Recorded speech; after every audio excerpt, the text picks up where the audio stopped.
Bom dia, meus amigos. Hoje nós viemos aqui falar sobre avaliação.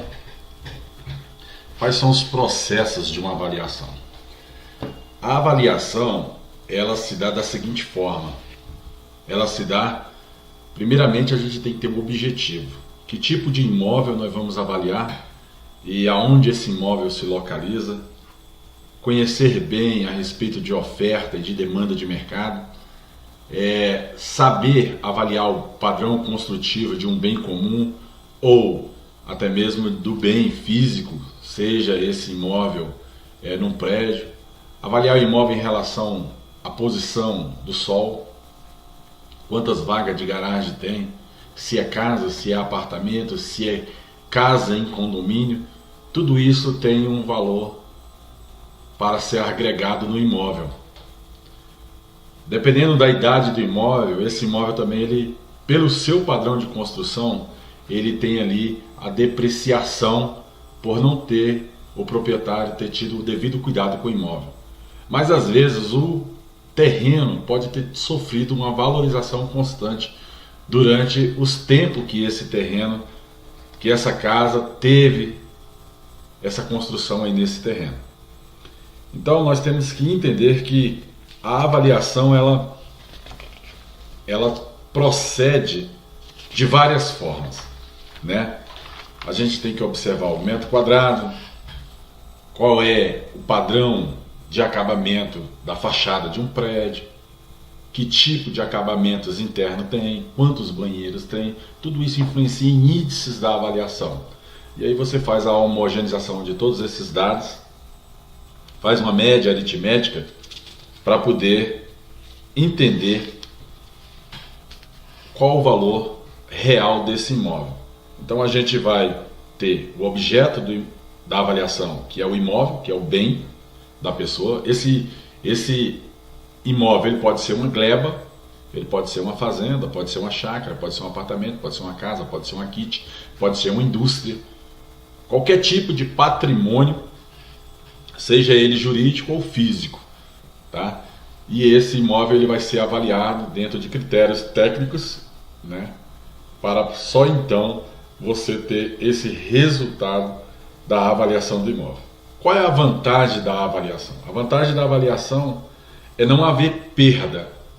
Exemplo, o proprietário, o imóvel está avaliando ali por 240 milhões de reais, ele quer 240 milhões de reais e o imóvel dele só vale 180 milhões de reais. Ou ele pede 180 milhões de reais e o imóvel dele vale 240 milhões de reais.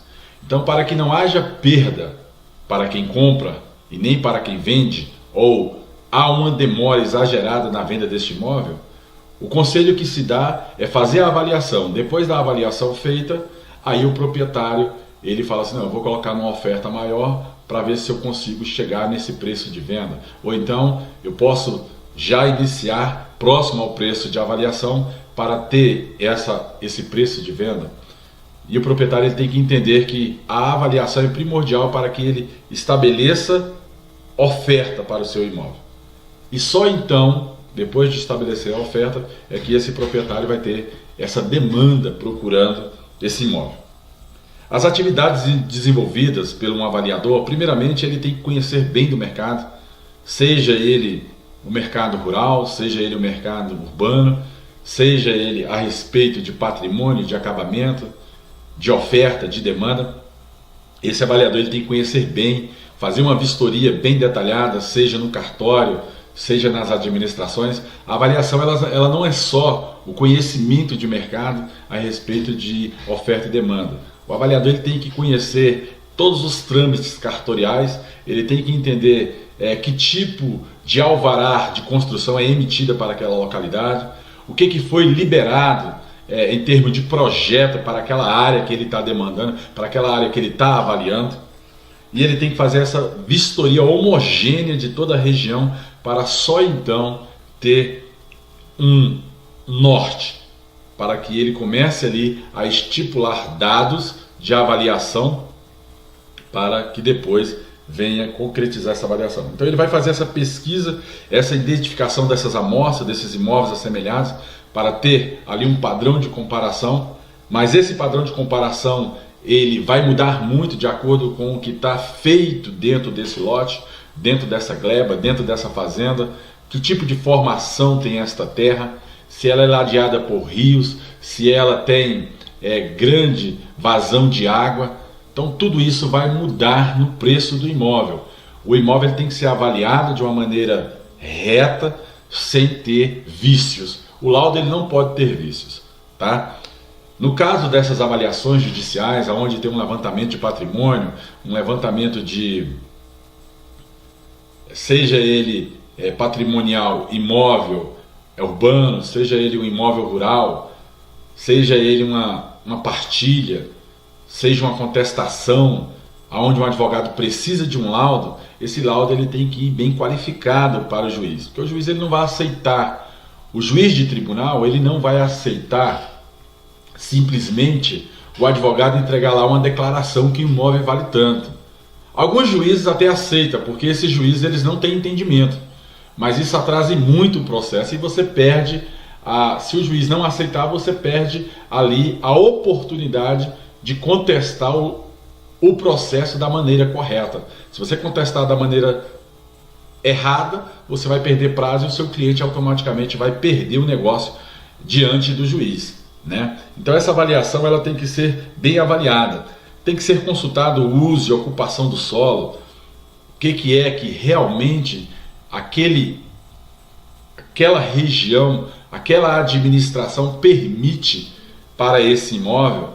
Então a gente tem que entender bem o que vai fazer um levantamento das documentações, certidões de ônus, a documentação antiga, se é uma posse antiga, se quem está ali só tem o direito de uso da terra, mas aquela terra é da União, é do governo, se esse direito de uso é reconhecido pelo INCRA, pelo IBAMA, seja qual foi a modalidade da existência. Então tem que avaliar bem, analisar bem esse título de propriedade de quem está com a posse do imóvel, ou se esse imóvel realmente ele é escriturado, se ele foi registrado da maneira certa.